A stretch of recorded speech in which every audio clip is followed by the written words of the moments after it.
भारत की तीर्थनगरी ब्रिजघाट में बागलपुर रोड पर स्थित नेह नीड फाउंडेशन का रविवार को 5वां वार्षिक उत्सव बड़ी धूमधाम से मनाया गया। कार्यक्रम की शुरुआत भारत माता के चित्र के समक्ष दीप प्रज्वलित करके की गई। इस अवसर पर नेह नीड में शिक्षा प्राप्त कर रहे बालकों ने विभिन्न सांस्कृतिक कार्यक्रम प्रस्तुत किए।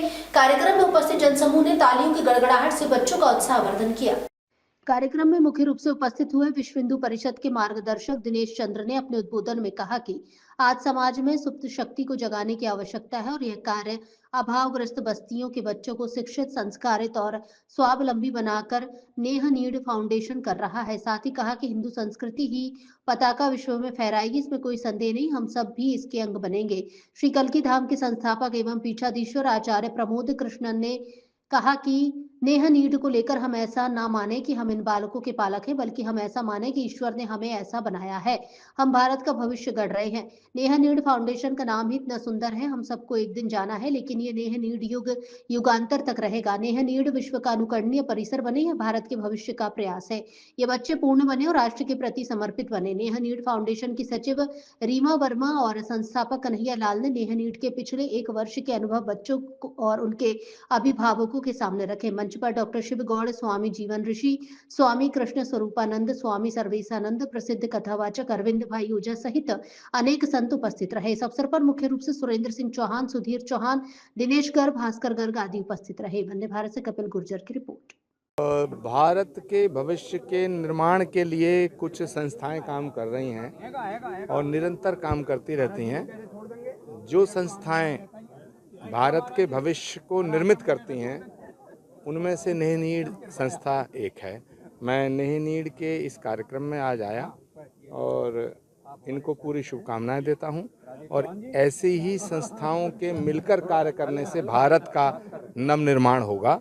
जो प्रधानमंत्री नरेंद्र मोदी जी का विजन है, जो उनका दर्शन है कि भारत के भविष्य को बहुत सशक्त बनाना है, दूरदर्शी बनाना है, तो वही कार्य नेह नीड कर रहा है।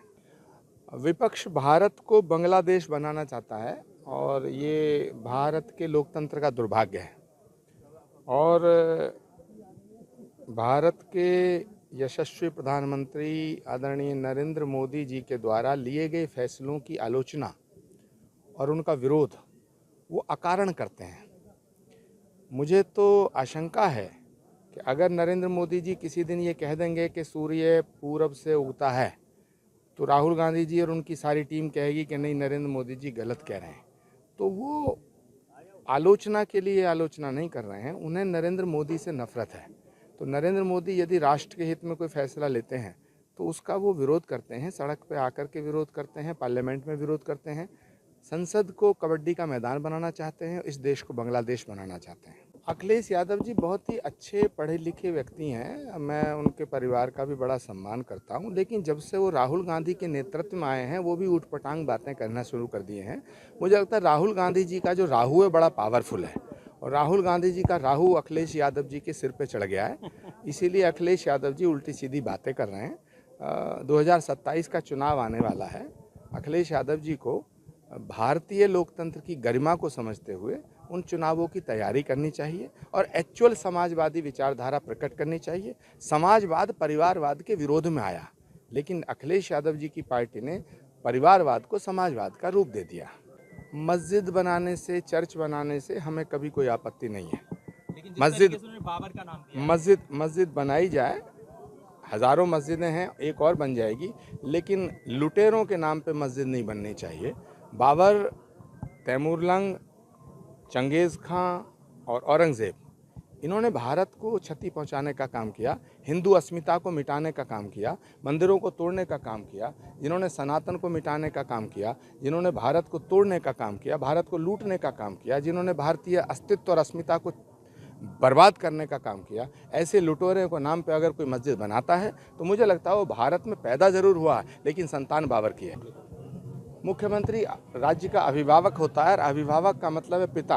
पिता अपनी बेटी से अगर मिलने में भी औपचारिकता रखे तो फिर बाप बेटी के रिश्ता कलंकित हो जाएगा। मुझे लगता है नीतीश कुमार जी ने एक पिता होने के नाते अपनी बेटी का चेहरा छू दिया या उसका नकाब छू दिया, इसमें कोई हाय तौबा मचाने की जरूरत नहीं है। हिंदू संस्कृति में हमारे यहाँ स्पष्ट शब्दों में कहा है कि बालक बालिका जन्म से ही दैवीय शक्ति लेकर पैदा होता है। उसको सुप्त शक्ति के रूप में रहता है। उसको जगाने के लिए वातावरण चाहिए। उसके लिए वातावरण में मिले उनको सुप्त शक्ति जगाने के लिए तो परिवार की व्यवस्था, शिक्षण संस्थाओं की व्यवस्था और धार्मिक जगत की जितनी भी व्यवस्थाएं हैं उन सब के द्वारा वो जगाया जाता था।